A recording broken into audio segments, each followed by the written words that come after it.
Yeah.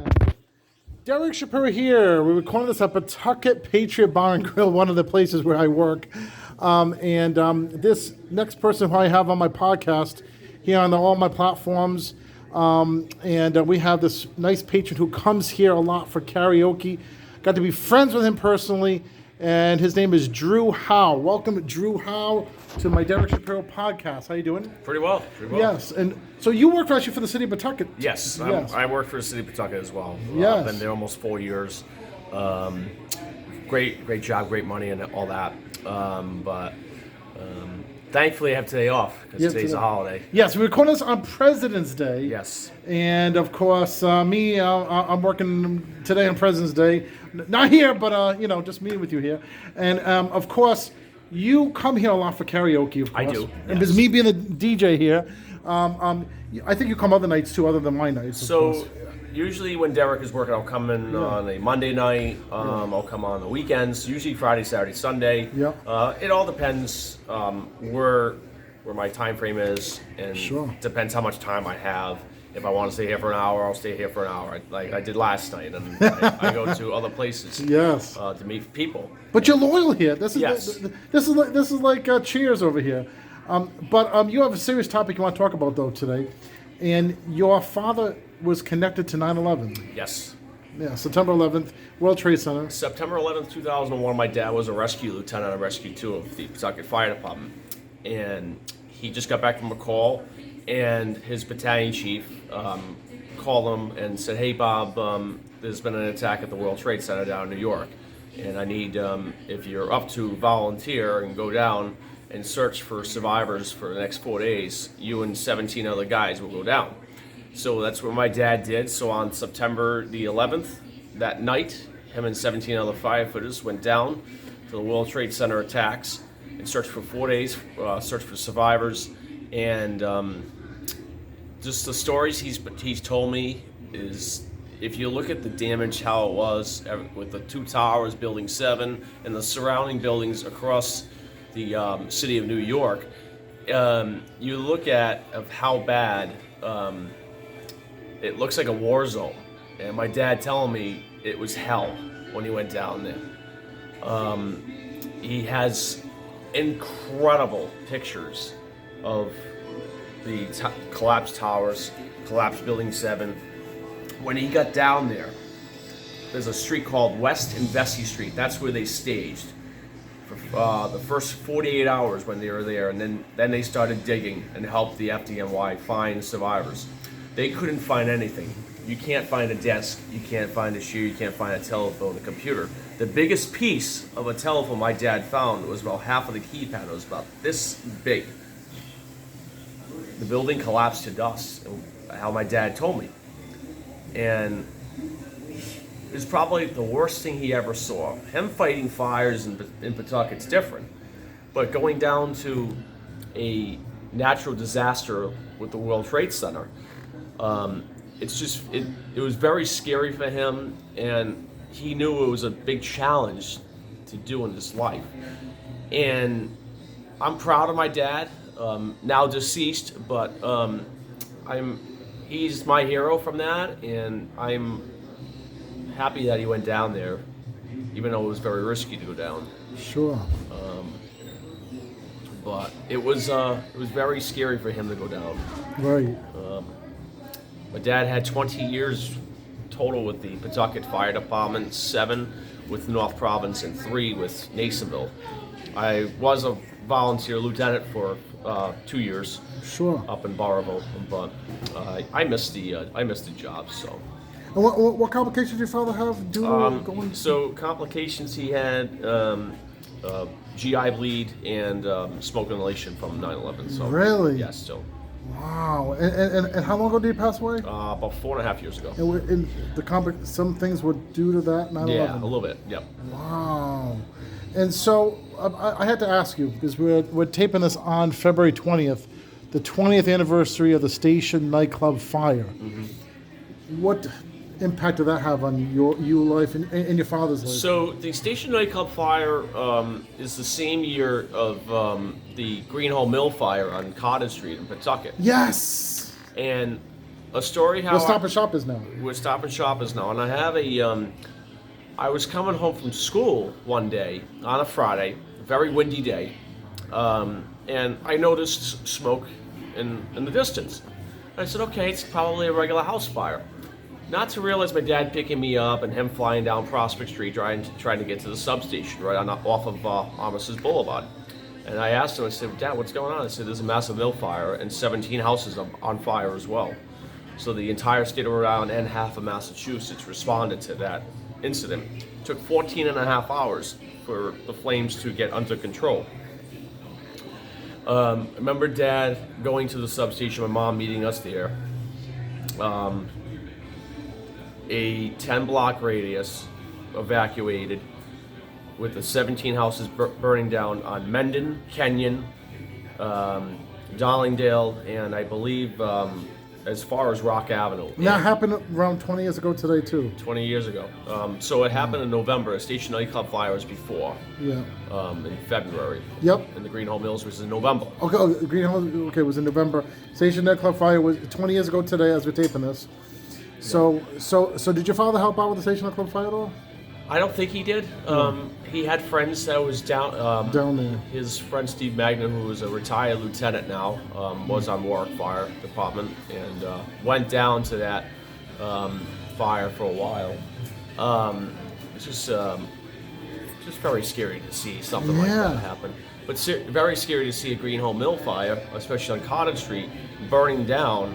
And it's just very crazy just to see that. And I call like the Station Nightclub fire our 9/11, Rhode Island's 9/11, because that's just the most horrific thing that happened in Rhode Island. Yeah. You know, with 100 people dying. Well, if you look over there, where Stop and Shop is now. Yeah. Here in Pawtucket, Rhode Island. There's a fenced-in area that is closed, which was part of the Greenhall Mill fire. Right. Which they kept a little portion of that. Now that's been there for 20 years. Yes. And it's been a very long time. When you go down Cottage Street, you look to your left where Kenyon Avenue is. Kenyon and Mendon. But when you go down Kenyon Avenue, it's just, I really don't like going down there. If I have to, because that's where the mills are. There was one house that didn't catch fire. There was another house that did. I've had people that lived around the corner from the mill fires and all that. And just recently, they had the Paramount Mill fire on Pine Street, which my good friend Dave Correo, who's who's now a battalion chief, I should say. He's 4th Battalion in the Pawtucket Fire Department. He responded to that.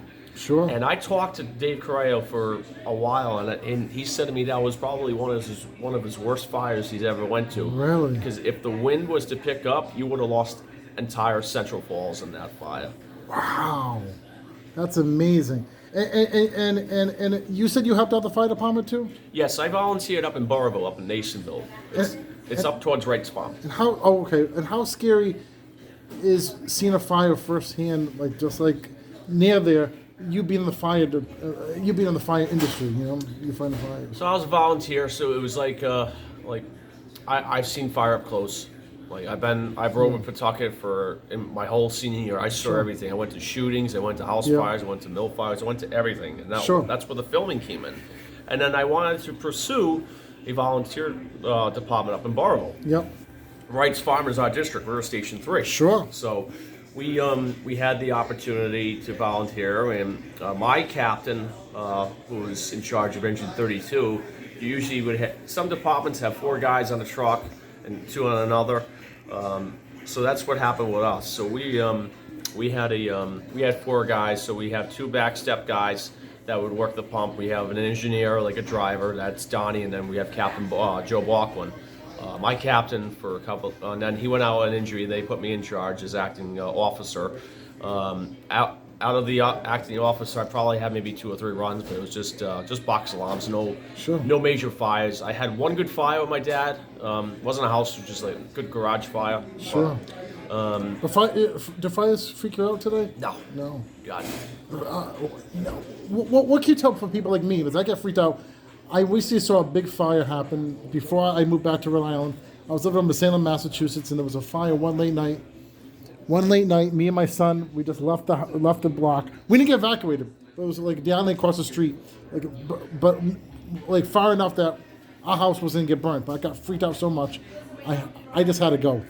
Well, we could tell people like me that get freaked out with So fires. if you're freaking out, like, yes, grab all your belongings that you need. Yeah. And then if you think that like your house is gonna burn down. No, I didn't think my house was going to burn down. I just was getting freaked out just to stay there because it was a third floor on fire. I lived on the third floor at the time.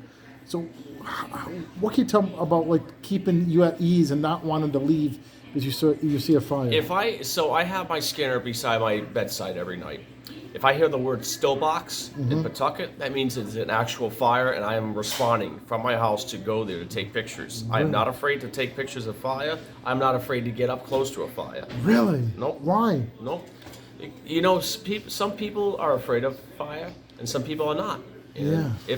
If I hear, even if the fire department doesn't show up later on, Right. and I hear people for help, doesn't matter.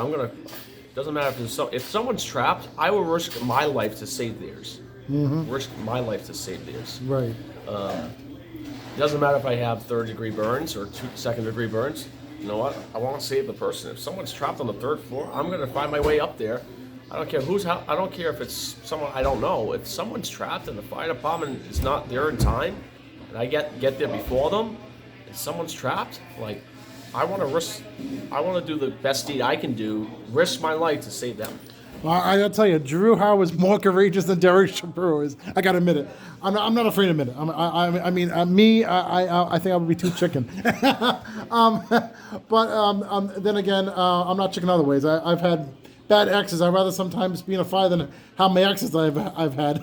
That's besides the point. But anyway, so Drew, also you sing. I want to leave with a high note. With all this thing, you sing some great songs here. I do. And I want to know if you could just sing one of your great acapellas. Just an acapella here, because we don't have the karaoke set up. Just one great song that you sing over here, like Tennessee Whiskey. Tennessee Whiskey's I've been doing a lot of new ones. I've been looking on because and OMG too by Usher. OMG is a new one. Usher. You see, my sister and I grew up with like the pop and like all the country and rock and all Sure. that. It's instead of sticking with the same song over and over and over, you switch it up. You work with your lyrics, and like I've had tooth pain for a couple of days now. Like I'm trying to rearrange that and try to figure, okay, how can I not like high pitch it and have my teeth bother me? Sure. I've had teeth problems for years, but that's another subject. Wiki Games been one of my favorites. Wicked Games by Chris Isaac. Chris Isaac, yes. Kenny Chesney I'll do. Kenny Chesney. But there's a lot like my all-time favorite, which I always love to do, is Piano Man. Piano Man. Can you give us a little sample for the viewers over here? Absolutely. Sing us a song, ya piano man. Sing us a song tonight. While we're all in the mood for a melody, and you just feeling alright. All right, and can you give us a sample of Tennessee Whiskey? I love when you sing Tennessee Whiskey. Oh, that's smooth, this Tennessee whiskey. You're that sweet strawberry wine. All right, if you want to hear more of Drew, come here to Patriot Bar and Grill. 7 days a week we have karaoke, but I'm here Mondays and not Mondays, Sundays and Tuesdays, 8:30 to close. Some other nights when Drew's here. And then, of course, you have a Facebook, Drew Howe on Facebook. Drew Howe on Facebook. So you can always message him and say when he's coming here. You know. You can. I got Facebook, TikTok, Snapchat. I got all the. You can find me on Drew Howe, Howie and Drew on Instagram, Drew LeBola on Snapchat, and you can just find me on TikTok. I don't know the name on TikTok for mine, but more if you want to hit me up on Snapchat, more than welcome to do that. I prefer you do that instead of Facebook Messenger because a lot of them are spams and scam people. So Drew the Bowler, it's all one word. Drew the Bowler, you bowl? Yes, I bowl. 10 pin? 10 pin. At Attleboro Lanes, I bet. Both EP and Attleboro. Okay, all right. I have two 300 games. All right, wow, I like that. All right. And I golf too. So. And also you could catch Drew live when he performs here, Pawtucket Patriot Bar and Grill Facebook, because he always goes live. 90% of the time. 90%. There's sometimes you don't go live once in a while. If I'm not wearing, as long as I don't wear my work uniform, sure, because I'll get in trouble Yep. with it. But anything like if it's like this is a fire department shirt, I can wear it. Okay, all I right. can take it off. Awesome. Drew Howe, thank you for being part of the Derek Shapiro I podcast. appreciate it, man. Probably this is the first time. You probably be on so many other times Absolutely. too. Yes, look at that. Derek Shapiro forward here. Yes. Look at that. Are you good at pool too? Yes, I'm very good at pool. You want me to go? I'm very good at pool. We're gonna have a pool contest. All right.